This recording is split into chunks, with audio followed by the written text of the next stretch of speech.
Welcome back, lovely ladies. If you want to become the woman of your dreams, make sure to hit that subscribe button and like this video. And join our Patreon for even more exclusive content. Now, let's dive into today's story. He had not expected the busy downtown offices to feel so imposing. Yet here he was, freshly 18, standing at a reception desk in a government building. At first glance, no one would have guessed he was old enough to need to register for the draft, or even that he was male. The woman at the desk, whose name tag read Rourke, had paused in confusion the moment he stepped forward. "You have the wrong office, young lady," Rourke said politely. "This desk is only for draft registration. It's very noble that you want to serve your country, but you don't look 18, and girls don't usually register." Her voice was gentle, but the teen froze, working up the courage to contradict her. He felt the familiar tightness in his chest, an echo of countless embarrassing mix-ups. "Ma'am, you don't understand," he managed. "I am 18. I turned 18 yesterday, and I really do have to register because I'm a boy." Rourke's eyes widened. She glanced at his face, then at the slender shape of his shoulders, and an expression of genuine concern softened her features. "Oh dear," she said quietly. "Please forgive me. I see how someone might make that mistake." "It happens a lot," he said, keeping his gaze on the floor. His voice wavered just a little. "I'm honestly terrified of what will happen if I even have to go for a physical. It's bad enough like this in everyday life. I can't imagine what it'd be like in a group of recruits." Without another word, Rourke stood up and opened a small gate in the reception counter. "Come back here," she said gently. "Let's see if we can sort this out." He stepped timidly through, noting the rows of desks and filing cabinets. Some staffers were visible in half-open offices. Rourke guided him to a seat near her own desk. She introduced herself as Miss Rourke, then searched through her phone contacts, occasionally shooting him a kind, sympathetic look. "All right, Allerton," she said at one point, pausing to ask his name. He offered the full Allerton Blake, but explained everyone usually shortened it to Allie. She nodded and scribbled a note on a pad. "I'm going to do whatever I can to keep you from going through a humiliating situation. Let's see if Dr. Ward can help.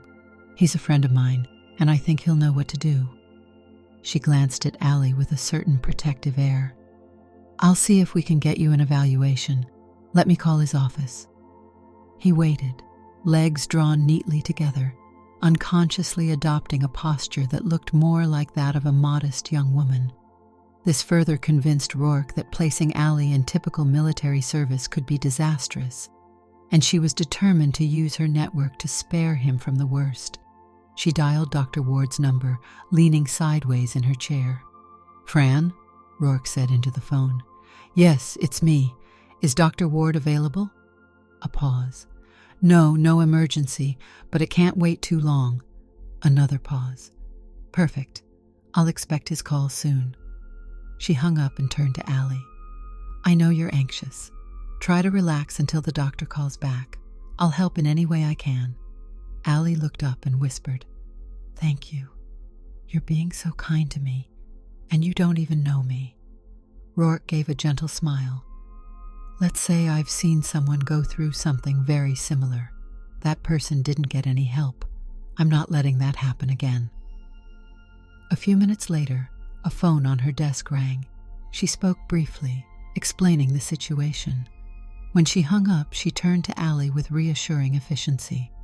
"All right, Dr. Ward will see you this afternoon. Let's get you some directions, Allie." He thanked her profusely, and moments later, Rourke promised to accompany him to a quick lunch and then help him get to the subway. The morning that had started out so panic-ridden had suddenly become hopeful. True to her word, Rourke treated him to lunch near the office. Though Allie was shy, the woman's maternal warmth put him at ease. After lunch, she offered a few encouraging words, handed him a slip of paper with an address, and pointed him to the correct train to reach Dr. Ward's office. It was across town, near West 81st Street, close to a museum and planetarium. Ali felt a flutter of relief when he saw the discreet door with Ward, M.D., on a small placard. He slipped inside. A calm, older receptionist took his information. A short wait led to a thorough interview with Dr. Ward, who managed to ask detailed questions without being intrusive or uncaring. They discussed Ali's physical development and emotional well-being. Dr. Ward seemed to take a genuine interest in the challenges Ali had faced, from school bullying to the everyday difficulty of living in a body that often got him mistaken for a girl. He also conducted an examination in the presence of a nurse, nothing invasive, just standard checks, but it made Ali uneasy all the same. The doctor ended by promising to see him again soon and follow up with the official forms that might exempt him from the draft. Ali's anxiety felt more manageable when he stepped outside. An assistant named Fran gave him a soft farewell, saying Dr. Ward's team would be in contact. She also gently asked if there was anything else troubling him. He confessed his mother had not been supportive and that he'd soon have nowhere to live. Fran promised she would forward that information to Rourke, Dr. Ward, and others who might help. Ali felt tears begin to prick his eyes when he realized how kindly these strangers were treating him. Yet, a little hope had finally arrived. That same evening, Ali's mother, who had often seemed cold and distant, asked him to join her for dinner at a small restaurant. He was surprised at the overture. The older woman, well-dressed and carrying herself with an air of tense pride, had never previously shown much interest in dining out with her son. He didn't resist, though, and they shared a taxi ride. She squeezed his hand momentarily in the back seat. Odd. Normally, she barely touched him. The restaurant was an intimate Art Deco place with a small piano platform and separate bar. A glamorous hostess guided them to a softly lit booth. The hostess, noticing Ali's shy manner, said in a gentle tone, "This must be Ali. I've heard a lot about you. I'm sure you'll enjoy tonight's meal." Then she dropped her voice confidentially. "I hope you'll come back again soon." As they ordered, Ali asked his mother, "What's this all about?" The woman answered ambiguously that perhaps Ali would one day have the chance to play piano in a place like this. She brought up, with a small, self-conscious laugh, the times he used to improvise on pop songs as a younger teen, and how she had been upset by it, scolding him for frittering away talent that could have been spent on classical pieces. Now she seemed to suggest he could build on that skill to earn an income in certain kinds of clubs or lounges. He wasn't sure how to respond. One moment she seemed embarrassed by his presence. The next she was almost warm, even calling him by pet names. He caught conflicting flickers of sadness in her eyes. By the time dessert arrived, the conversation touched on the fact that Ali's mother believed he could pass in certain performance settings more easily if he didn't appear to be a boy at all. He looked at her skeptically, but she insisted, "I'm not ashamed of you. I just think the world might be kinder to you in a certain role." It was a strange dinner, but not entirely unpleasant. She kissed his cheek after they arrived home, apparently forgetting the usual tension. A subdued warmth lingered in her voice. "We'll talk more tomorrow," she said quietly. "Get some rest, Ali, and be open to the idea. Life can open new doors if you're willing to step through them." As promised, forms soon arrived from Selective Service. Ali felt his heartbeat accelerate when he noticed the classification 4F, meaning unfit for duty for medical reasons. He exhaled in relief. Rourke had delivered on her promise. He phoned her to express his gratitude. "Ali," Rourke replied gently, "I'm glad you're safe from that path now, but I do want to see you again. Let's meet for brunch so we can discuss next steps, and bring your mother along if she's interested.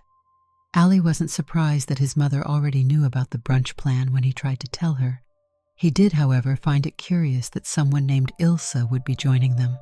That name meant nothing to him yet. They all met at an elegant brunch spot. Rourke arrived first, warmly greeting them at a table. Another woman, introduced as Ilsa, stood close by, her posture poised and confident. Ilsa's diction was pronouncedly formal, with crisp syllables and a vaguely unplaceable accent. She gave Ali a once-over with a slow, evaluative glance and declared with a bright smile, "You have such fine potential." It was unclear what she meant. Ali felt simultaneously flattered and wary. During the meal, Ilsa subtly took charge of the conversation, asking Ali about his interests, praising his natural grace, and musing that with the right support, he could work as an entertainer. It left him slightly off balance. Her manner was friendly, yet oddly intense. Rourke seemed more reserved than usual, occasionally offering a short remark, but letting Ilsa do most of the talking. His mother, for her part, did not protest the ideas. In fact, she nodded along with Ilsa's suggestions that Ali might need a full feminine wardrobe, discreet training in feminine mannerisms, and guidance if he truly wanted to present as a female performer. When the meal ended, Ilsa breezily offered to connect him with a few specialized shops, some for shoes, some for undergarments, saying, "We'll find the right time. You deserve the best start." She seemed to want to take him under her wing. Ali gave a polite thank you, uncertain if he wanted that attention. By now, his radar for hidden motives was sharper. After all, too many people had treated him as an oddity or used him for their own agendas. Once Ilsa departed, Rourke quietly pulled Ali aside. "Listen, there's something about Ilsa," she began. "She's done favors for people like us, but I want you to keep your guard up. You don't owe her anything, remember that, and do call me if anything feels off." They parted ways. Rourke insisted on driving Ali and his mother home. During the ride, Ali sensed a tension he couldn't name. At one point, Rourke gently embraced Ali in a warm, supportive manner. Nothing felt overtly wrong, yet there was a guarded quality in her eyes. She repeated, "Call me if you need me." Then she left. In the weeks that followed, Ali's mother decided he should have a basic wardrobe suitable for living full-time in a more feminine role, if that was what he chose. He caught glimpses of a new attitude in her, a blend of guilt for how tense things had been in the past, combined with an almost eager determination to see him succeed if he presented as a young woman. They began discreet shopping trips. He was introduced to a shoe boutique owned by a friend of Ilsa's, where they purchased low-heeled shoes and some small-heeled pumps. They visited a department store early one morning, where a helpful older clerk sized him for a bra, handing him soft cup and lightly padded models. In quiet corners of lingerie sections, they found everyday underthings that could help smooth or disguise the outlines he didn't want to show in more feminine outfits. The first time he saw himself in a pair of neatly tailored slacks made for women, he was stunned by how well they fit his narrow waist and hips. A dance supply belt, recommended by someone in the circle of contacts, helped keep his shape smooth. He felt both thrilled and scared. At home, standing at a mirror, he realized it was a relief to see a more cohesive reflection, a figure that at least matched the grace he felt inside. Still, lingering questions haunted him about his mother, his upbringing, and the father he couldn't remember. Certain details about the family dynamic never quite added up. She insisted, time and again, that she was dedicated to helping him live a life without shame. But her eyes betrayed secrets, especially when Ali pressed about the father's absence. She would go pale and whisper, "Don't ask me that." During those months, Ali spent many hours improving his piano skills. He'd been a decent player before, leaning towards classical training in early adolescence, but drifting into improvisations on pop tunes. The new plan was to blend classical basics with lounge-friendly arrangements. Rourke made a few calls on his behalf, and soon Ali had an upcoming audition with a respected piano teacher named Miss Brandt, rumored to be tough but brilliant at shaping working musicians. All the while, something else churned in the background. The name Ilse kept popping up. Ali heard from Rourke that he might see Ilse again, but there was a note of caution in Rourke's tone whenever she mentioned the woman. Meanwhile, Dr. Ward had Ali's draft exemption settled. He also mentioned wanting to keep tabs on Ali for additional medical checkups, perhaps referring him to an endocrinologist. It was all a swirl of appointments and possibilities. Another new presence appeared, Monica. Originally encountered at police headquarters, she'd seemed to be a young clerk or secretary, though something about her posture and crisp manner of speech hinted at more. It turned out she was skilled at martial arts, and Rourke arranged for Ali to take lessons from her. "It's for safety," Rourke said. "You never know what the world might throw at you, especially if you present differently." The lessons were one-on-one in a small training studio. Monica was poised, physically strong, and carried herself with the calm assurance of someone who had been in real danger more than once. She taught Ali basic conditioning first, running him through calisthenics. It wasn't glamorous, but she insisted on building stamina. Gradually, she introduced simple self-defense moves, escapes from grabs, ways to maintain balance.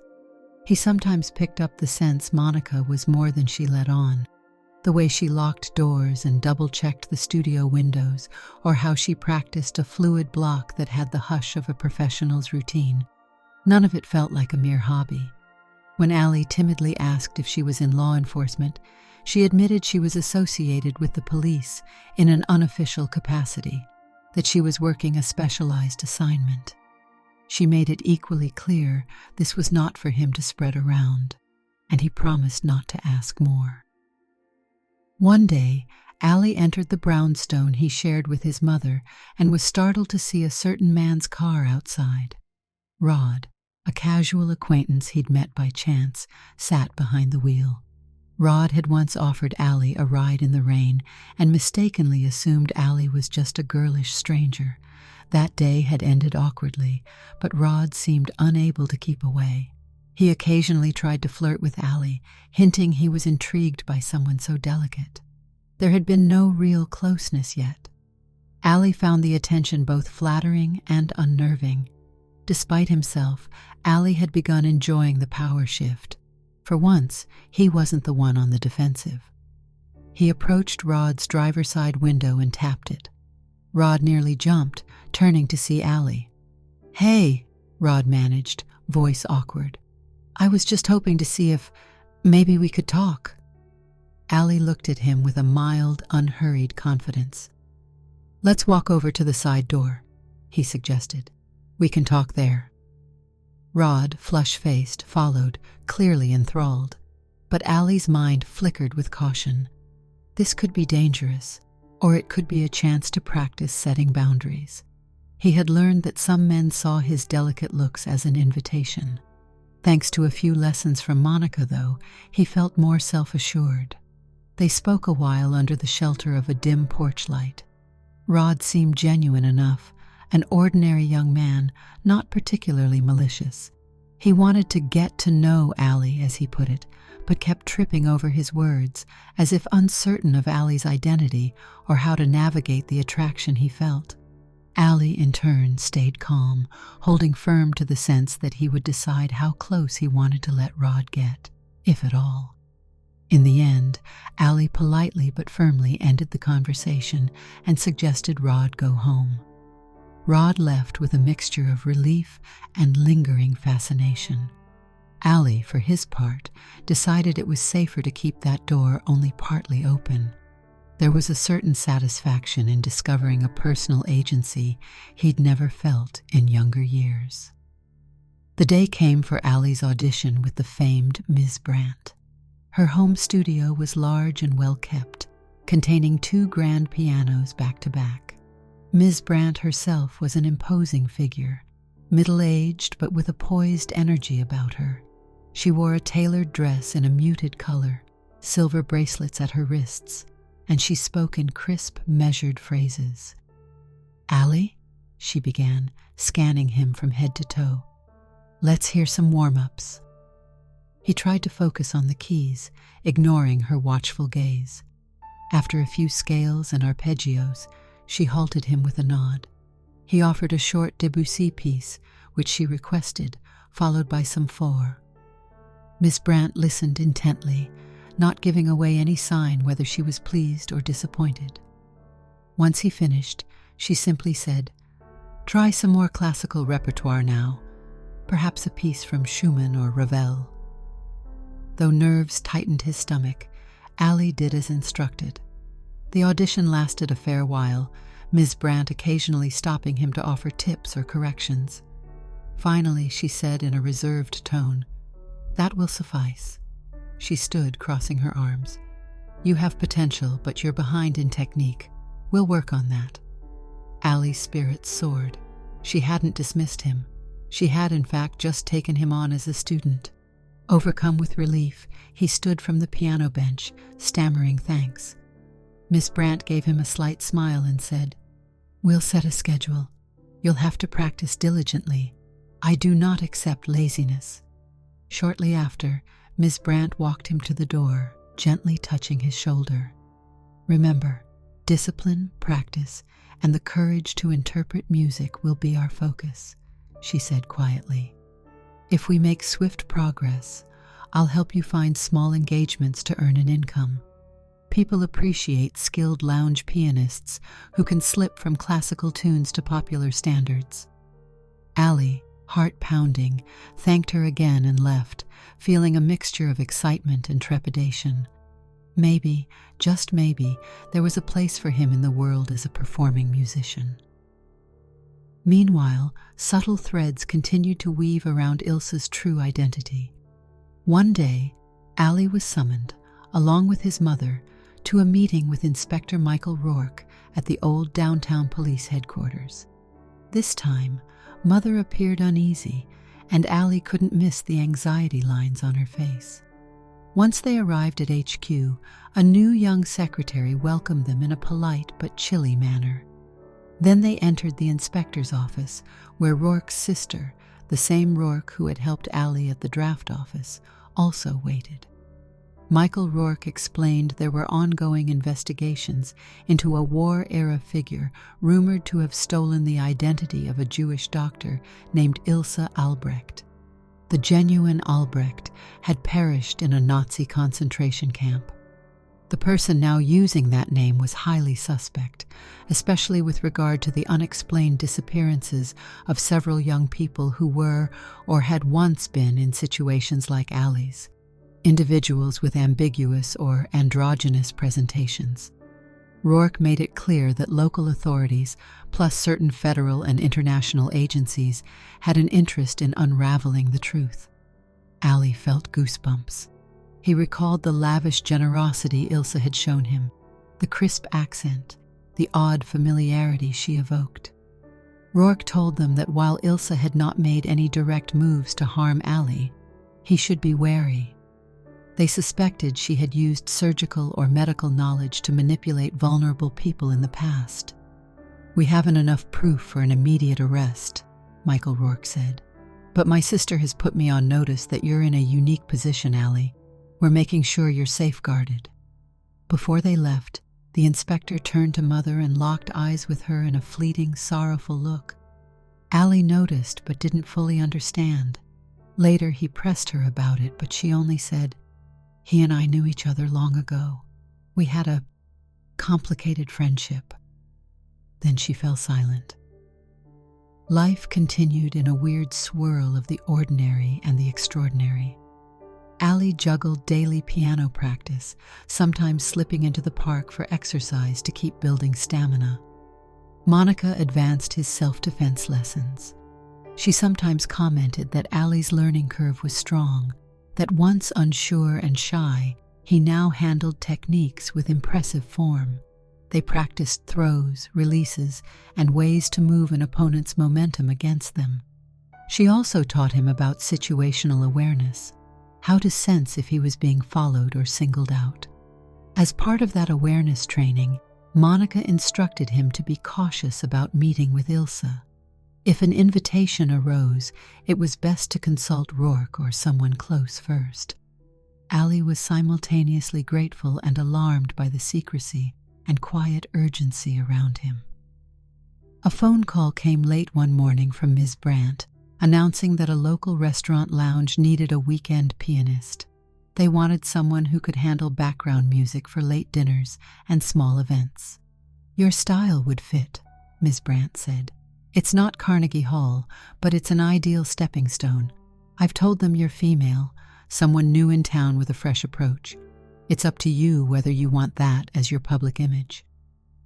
Ali paused, heart flittering with excitement. A real job at last, one that took advantage of his music. "I'll do it," he said quietly, ignoring the spike of nerves in his chest.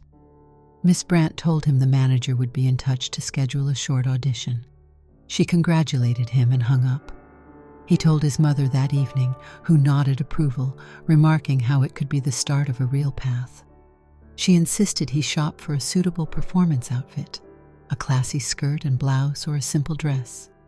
Ali found the process both thrilling and anxiety-inducing, wondering if people would see through him, wondering if he'd slip up. Still, every small milestone reaffirmed that he was more comfortable this way than any other. Not long afterward, a swirl of rumors suggested that Ilse's medical practice was under scrutiny. Monica, who by now had become something of a friend as well as an instructor, privately confided that the net is tightening. Ali didn't fully grasp the details, but Monica was clear. "Please avoid going anywhere with Ilse unaccompanied. Promise me."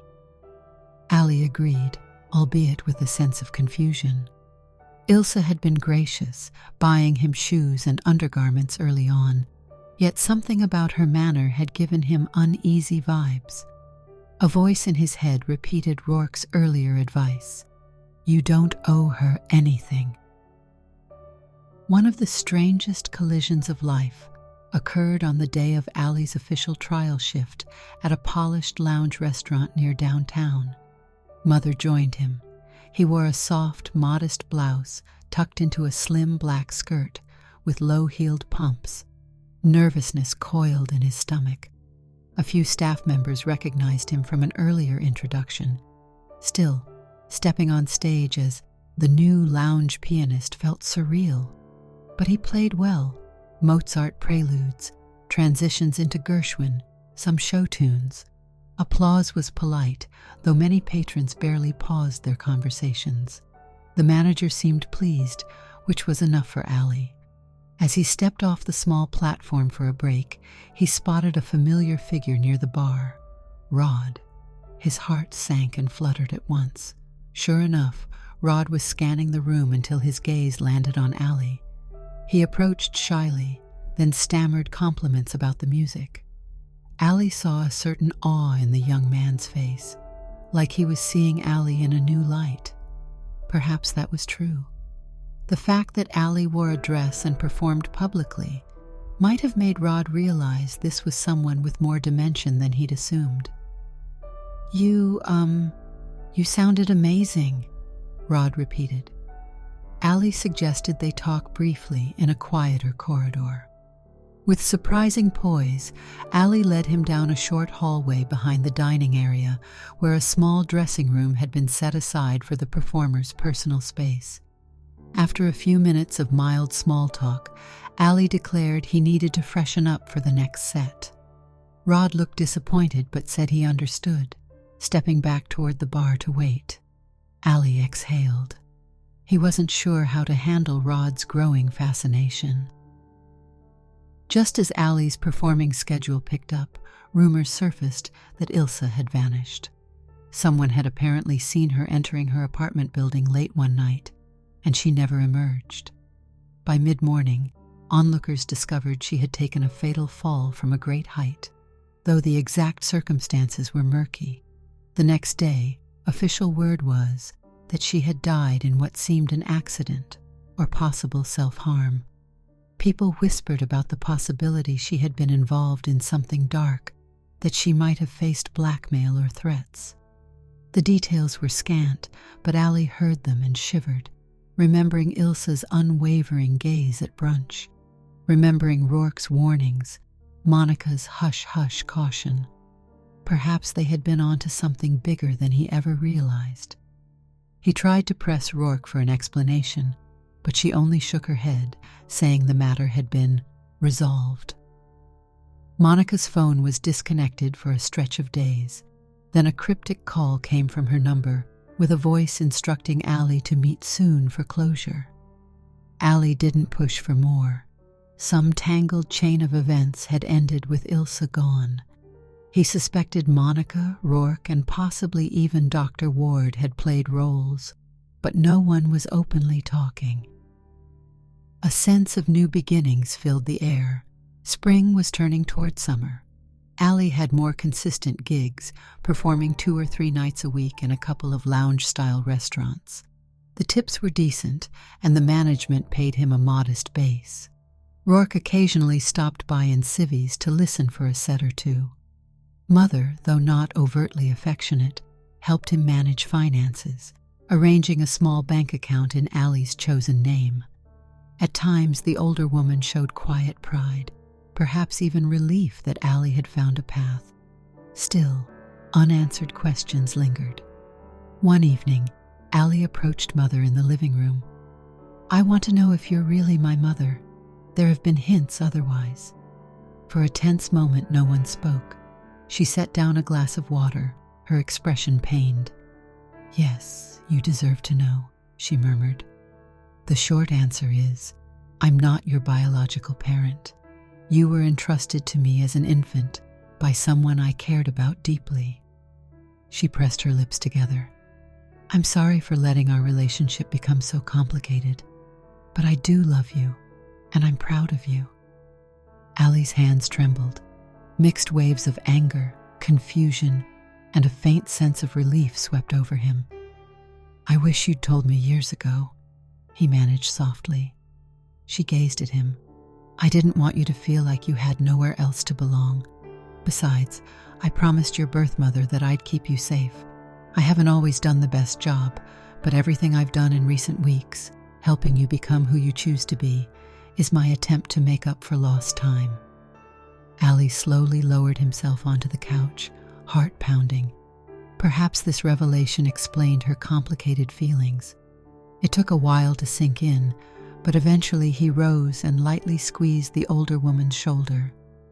"I believe you," he said at last. Soon afterward, Monica invited Allie for a final training session. The lessons had largely concluded, but she said she wanted to give him a demonstration of advanced technique. They met in the small martial arts studio after hours. The lights were low, the mats laid out. Monica was dressed in a simple training gi. Allie wore yoga pants and a fitted tee, hair pinned back. They practiced a few moves, and Monica praised Allie's progress.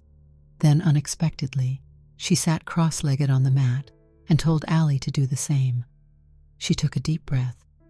"You know I'm no longer with the NYPD," she began. "I've decided to move on to other work. The last assignment I had was connected to that situation with Ilsa. We had reason to believe she was exploiting people like you, people with fewer defenses. I just want to let you know you're safe now." Allie nodded. "I suspected you were an undercover officer or something similar. Thank you." For a moment, he wondered if it was truly over, or if new threats might emerge someday. Monica seemed to read his concern. She placed a hand gently on his shoulder and gave a small, confident grin. "Focus on your music and your well-being," she said. "You've learned how to carry yourself, how to stand up for who you are in everyday life. No one can take that away."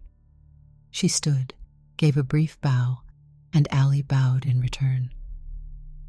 They parted ways in the night air, a mixture of relief and lingering mystery in the hush of the city blocks. Weeks slipped by. The lounge gigs went well. The manager at one place extended Allie's contract through the rest of the summer. Ms. Brandt had traveled overseas for a stretch, so official lessons were on hiatus, but she sent postcards urging Allie to keep practicing. Dr. Ward phoned occasionally, inquiring about Allie's emotional health. Rourke was busy at her government post, but every now and again she stopped by to offer Allie a supportive smile and a moment to chat. One evening, as Allie finished his final set at the piano, Rod was waiting by the bar with a rose in hand. They exchanged a few words, and Allie decided, after all this time, maybe they could attempt a simpler friendship. They stepped outside to stroll among the lampposts. While Allie remained cautious, there was no harm in a walk under the stars. "I'm sorry for being so clumsy before," Rod admitted. "I haven't understood you well, but I do admire your talent." Allie gave a wry smile. "Let's learn to be better company for each other. No assumptions this time."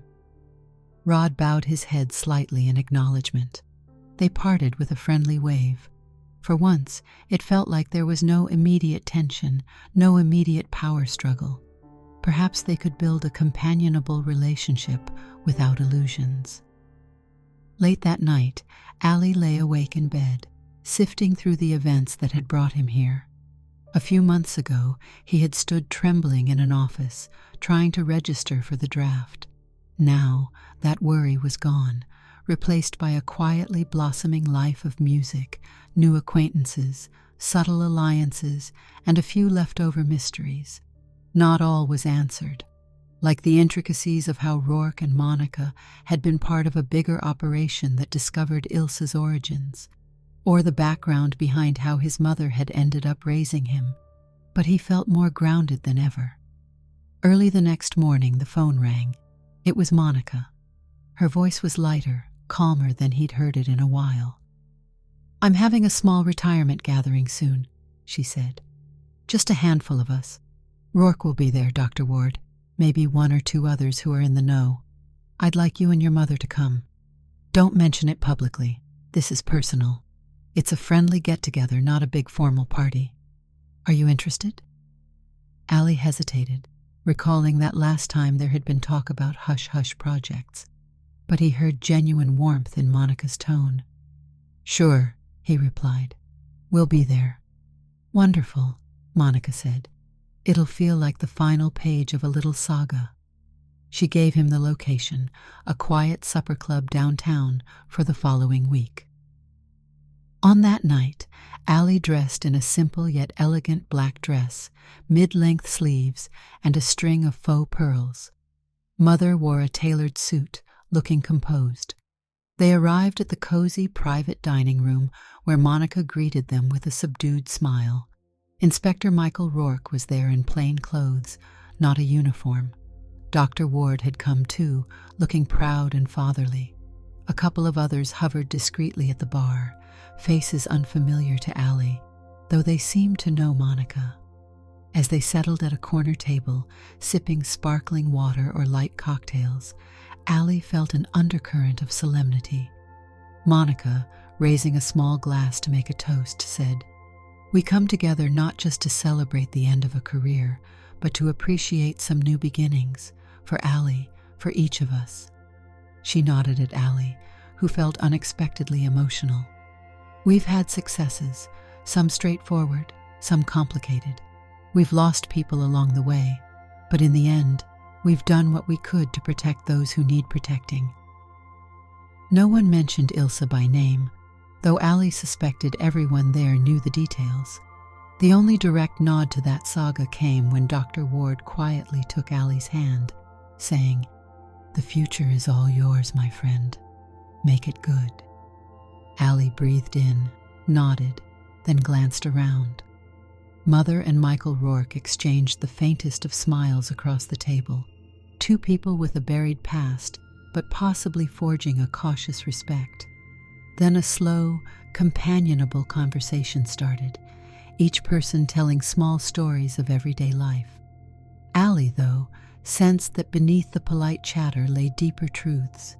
These were people linked by past tragedies, by hidden scars, and by an intense desire to ensure no one else had to suffer as they or their loved ones had. Finally, as the little group parted ways in the quiet hall outside, Monica pulled Allie aside. "You're free, Allie. No one can forcibly draft you. No one is going to exploit you in your everyday life. You don't need to fear we'll push you into more training. Live life. If you find yourself in trouble, though, you know who to call." Allie embraced her, gratitude flooding through him. "I'll remember," he said. Then Rourke paused to say goodbye. She thanked Allie for the trust he'd shown in those shaky early days. "I'm just happy I was there to help," she murmured. A gentle hush settled over the corridor. Light from the old wall sconces glowed on everyone's faces. It almost felt like a transitional moment, like they were stepping from one era of Allie's life into another, closing the door on shadowy threats and opening it to new possibilities. A few days later, Allie sat at his piano at home, working on fresh arrangements for his lounge sets. He smiled, lost in the music, a swirl of classical motifs weaving into an old standard. For a moment, the only sound in the house was the gentle chord progression in a major key.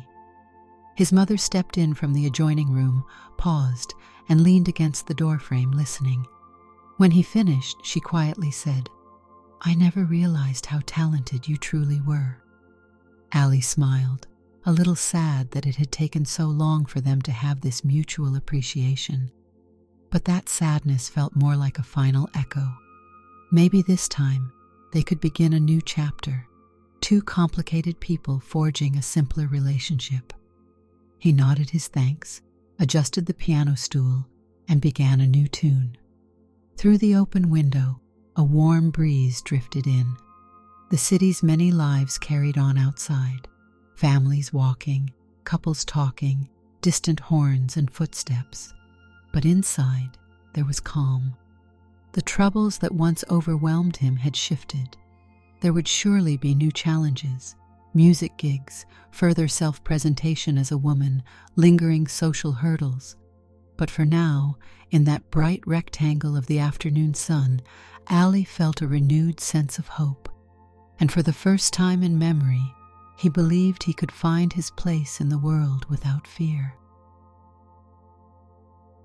Did you like the story? Hit that like button and tell me what you thought in the comments.